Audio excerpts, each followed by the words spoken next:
Bismillahirrahmanirrahim. Assalamualaikum warahmatullahi wabarakatuh.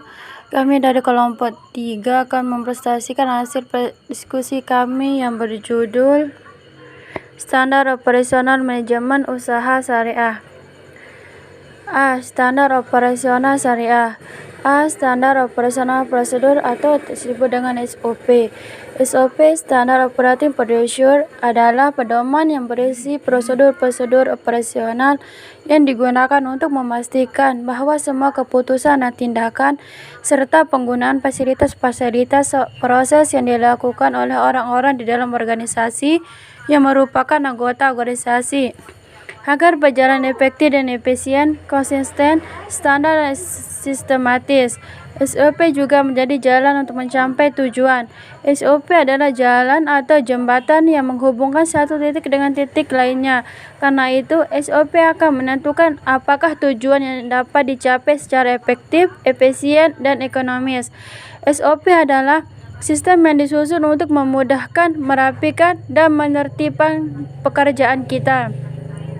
Sistem ini merupakan suatu proses yang berurutan untuk melakukan pekerjaan dari awal sampai akhir.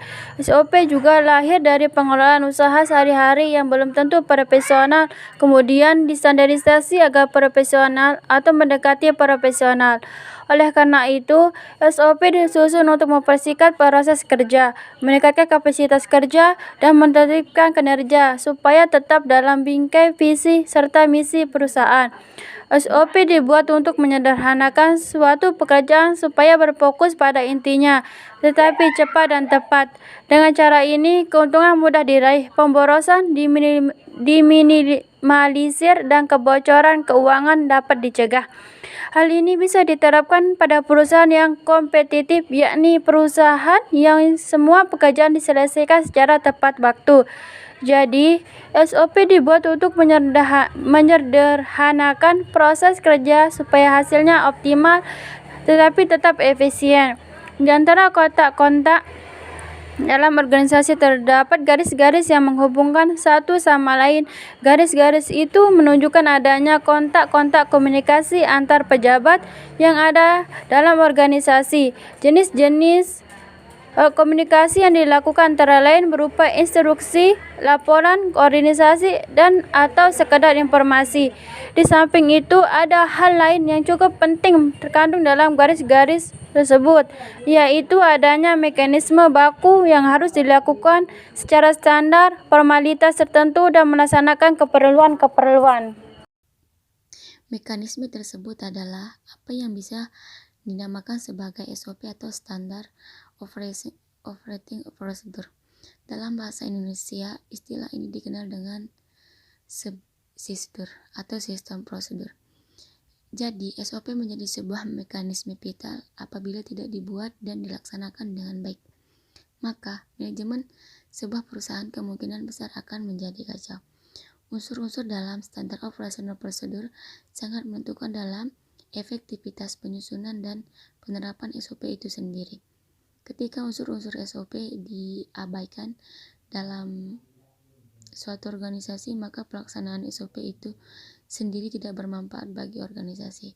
Unsur-unsur SOP tidak hanya bermanfaat untuk menjadi rujukan penyusunan, akan tetapi juga berguna sebagai senjata kontrol pelaksanaan penyusunan SOP, yaitu melihat apakah SOP yang disusun telah lengkap atau tidak. Dalam SOP itu sendiri, unsur-unsur tersebut tidak selalu merupakan urutan-urutan yang harus dipenuhi secara lengkap, karena secara penyusunan SOP mempunyai kebutuhan yang berbeda dalam setiap organisasi. Adapun unsur-unsur SOP yang bisa digunakan sebagai acuan dalam mengimplementasikan SOP antara lain sebagai berikut. 1. Tujuan. Pada dasarnya, penyusunan SOP harus mempunyai tujuan. Tujuan penyusunan SOP harus dinyatakan jelas agar bisa menjadi landasan setiap prosedur serta langkah kegiatan yang ada di dalam SOP, termasuk keputusan-keputusan yang diambil pada saat melaksanakan suatu prosedur dan kegiatan. 2. Kebijakan. Pedoman SOP harus dilengkapi dengan persyaratan kebijakan yang terkait yang bertujuan mendukung pelaksanaan prosedur secara efektif dan efisien. Kebijakan-kebijakan yang terkait dengan prosedur operasional standar bersifat spesifik untuk masing-masing prosedur. 3. Petunjuk operasional. Yang dimaksud petunjuk operasional dari prosedur adalah bagaimana pengguna akan membaca panduan prosedur operasional tersebut dengan cara benar. 4. Pihak yang terlibat. Hal yang penting yang harus diperhatikan dalam penyusunan suatu prosedur adalah pihak atau fungsi yang terlibat dalam prosedur yang bersangkutan.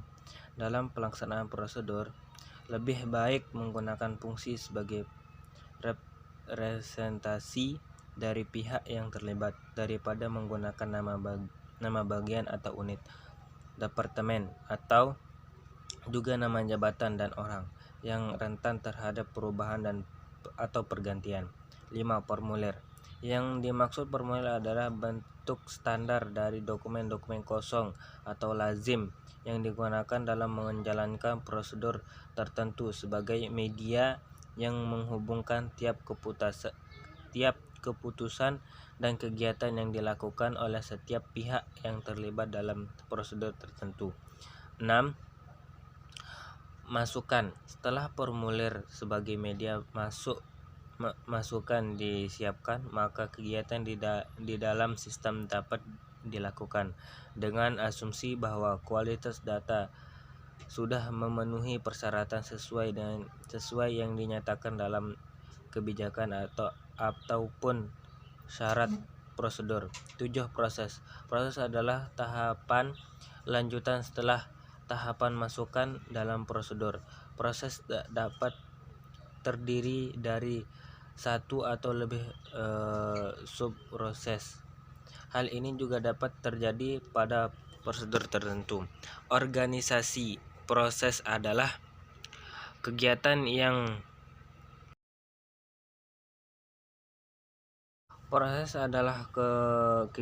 yang bertujuan mengubah masukan menjadi keluaran. Data dan informasi di dalam masukan diubah menjadi informasi yang knowledge yang dibutuhkan oleh organisasi untuk pengambilan keputusan dan melaksanakan kegiatan dalam rangka mencapai tujuan yang ditetapkan, baik jangka pendek ataupun jangka panjang. 8. Laporan. Laporan dimaksud dalam SOP harus dibedakan dengan formulir blanko atau dokumen. Laporan dalam suatu prosedur biasanya sangat spesifik dan tidak akan sama dengan laporan yang diproduksi di dalam prosedur lainnya. 9. Validasi. Validasi adalah bagian yang penting dalam pengambilan keputusan dan pelaksanaan kegiatan di dalam organisasi. Tujuan dari melakukan validasi adalah untuk memastikan bahwa semua keputusan yang diambil kegiatan yang dilakukan telah sah atau valid. 10. Kontrol. Kontrol dapat dibagi dengan berbagai cara. Ada yang menurut spesifikasinya, prosedur, kepatuhannya, dan sebagainya. Untuk dapat menerapkan SOP dan prosedur-prosedur, maka kontrol yang diterapkan harus mencakup semua bentuk kontrol. SOP disusun dan disajikan untuk tujuan sebagai berikut. Pertama, menjamin terlaksananya kegiatan-kegiatan organisasi sesuai dengan kebijakan dan ketentuan organisasi secara efektif dan efisien. 2. Menjamin keandalan pemrosesan dan produksi laporan yang dibutuhkan organisasi. 3. Menjamin kelancaran proses pengambilan keputusan organisasi secara efektif dan efisien. 4. Menjamin terlaksananya aspek kontrol dan kegiatan yang dapat mencegah terjadinya penyelewengan maupun penggelapan oleh anggota organisasi maupun pihak-pihak lain. Sebagai sebuah pedoman, SOP berperan dalam memberikan acuan terkait dengan kegiatan-kegiatan yang dijalankan dalam organisasi agar berjalan efektif, sehingga membantu organisasi untuk mencapai tujuannya, baik yang bersifat jangka pendek maupun jangka panjang. B. Standar Operasional Prosedur atau SOP, kegiatan usaha simpan pinjam dan pembiayaan oleh koperasi. Sesuai dengan peraturan Menteri Koperasi dan Usaha Kecil dan Mencegah Republik Indonesia Nomor 16 per M KUKM 9 per 2015 tentang pelaksanaan kegiatan usaha simpan pinjam dan pembiayaan syariah oleh koperasi, bahwa kegiatan usaha simpan dan pembiayaan syariah meliputi: pertama, menghimpun simpanan dari anggota yang menjalankan kegiatan. 2. Menyalurkan pinjaman dan pembiayaan syariah kepada anggota, calon anggota dan koperasi lain dan atau anggotanya dalam bentuk pinjaman berdasarkan akad qard dan pembiayaan dengan akad murabahah, salam, istisna, mudarabah, ijarah muntahiyah, bitami, wakalah, kafalah, dan hiwalah, atau dengan akad lain yang tidak bertentangan dengan syariah. 3. Mengelola keseimbangan sumber dana dan pengeluaran pinjaman dan pembiayaan syariah. Dalam pemberian pinjaman dan pembiayaan harus menggunakan dana yang berasal dari pendanaan dengan prinsip syariah. Selain itu, kegiatan usaha simpan pinjam atau pembiayaan syariah dengan koperasi lain dilakukan melalui kemitraan yang dituangkan dalam perjanjian tertulis dengan akad sesuai prinsip syariah, dan calon anggota koperasi memperoleh penyaluran pinjaman dan pembiayaan syariah dari koperasi dalam waktu selambat-lambatnya 3 bulan. Wajib menjadi anggota koperasi. Kegiatan usaha simpan pinjam dan pembiayaan syariah dilakukan berdasarkan prinsip syariah dengan tata kelola yang baik, menerapkan prinsip kehati-hatian dan menjamin risiko, serta mematuhi peraturan yang terkait dengan pengelolaan usaha simpan pinjam dan pembiayaan syariah.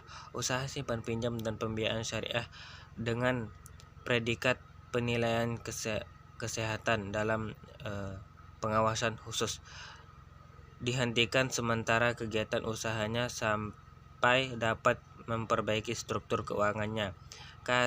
KSPPS dan USPPS koperasi dilarang melakukan kegiatan usaha pada sektor real secara langsung. Ketentuan simpanan berdasarkan Peraturan Menteri Koperasi dan Usaha Kecil dan Menengah Republik Indonesia 16-M.KUMKM-2015 pasal 24 sebagai berikut. 1. Kegiatan menghimpun dana dalam bentuk simpanan. 2. Pemberian nama produk simpanan koperasi merupakan wewenang pengurus setelah mendapatkan pertimbangan Dewan Pengawasan Syariah. 3. Simpanan diberikan bagi hasil dan imbal jasa atau bonus yang besarnya ditetapkan oleh pengurus. 4. Perhitungan bagi hasil untuk simpanan yang menggunakan akad murahabah berasal dari pendapatan operasional utama KSPPS atau USPPS koperasi. 5. perhitungan imbal jasa atau bonus yang bersifat sukarela untuk simpanan yang menggunakan akad wadiah didasarkan kepada kebijakan operasional KSPPS atau USPPS koperasi. 6. KSPPS atau USPPS koperasi wajib menjamin keamanan simpanan dan tabungan calon anggota koperasi lain atau anggotanya. Ketentuan pinjaman dan pembiayaan syariah berdasarkan Peraturan Menteri Koperasi dan Usaha Kecil dan Menengah Republik Indonesia Nomor 16 /M.KUKM/11/2015 pasal 25 sebagai berikut. 1. Pelaksanaan pemberian pinjaman dan pembiayaan syariah oleh KSPPS dan USPPS koperasi wajib memperhitungkan prinsip-prinsip pemberian pinjaman yang sehat. 2. Besarnya margin atau nisbah bagi hasil serta besarnya imbal jasa atau bonus ditetapkan dalam rapat anggota. 3. Pemberian pinjaman dan pembiayaan syariah diutamakan untuk memenuhi kebutuhan anggota. 4. Pada transaksi akad musyarakah, KSPPS atau USPPS koperasi wajib melakukan pembinaan kepada anggota untuk memisahkan antara harta pribadi dengan harta yang digunakan untuk usaha. Dalam hal tersebut, kelebihan dana setelah melaksanakan kegiatan pemberian pinjaman dan pembiayaan syariah kepada anggota, calon anggota koperasi lain dan anggotanya, maka KSPPS dan USPPS koperasi sesuai dengan ketentuan yang diatur dalam anggaran dasarnya dapat menetapkan kelebihan dana tersebut dalam bentuk 1. Simpanan pada KSPPS sekundernya. 2. Giro tabungan pada bank syariah dan lembaga keuangan syariah lainnya. 3. Mengembangkan dana melalui sarana investasi lainnya meliputi pembelian saham, obligasi, reksadana, surat pemberdaraan negara, dan investasi di sektor keuangan berdasarkan prinsip syariah dengan persetujuan rapat anggota. Untuk mengurangi risiko pemberian pinjaman dan pembiayaan syariah, KSPPS dan USPPS koperasi dapat 1. Menerapkan simpanan wajib pinjaman atau pemberian syariah atau pembiayaan syariah. 2. Menerapkan sistem tanggung rentang di antara anggota.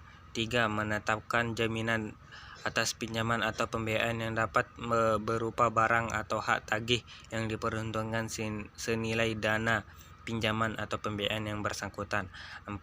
Apabila diperoleh keyakinan mengenai kemampuan dalam mengembalikan pinjaman dan pembiayaan, maka anggunan dapat berupa barang yang secara fisik tetap berada pada pemiliknya atau fidusia. 5. Melindungi keamanan pinjaman dan pembiayaan melalui pinjaman dan asuransi.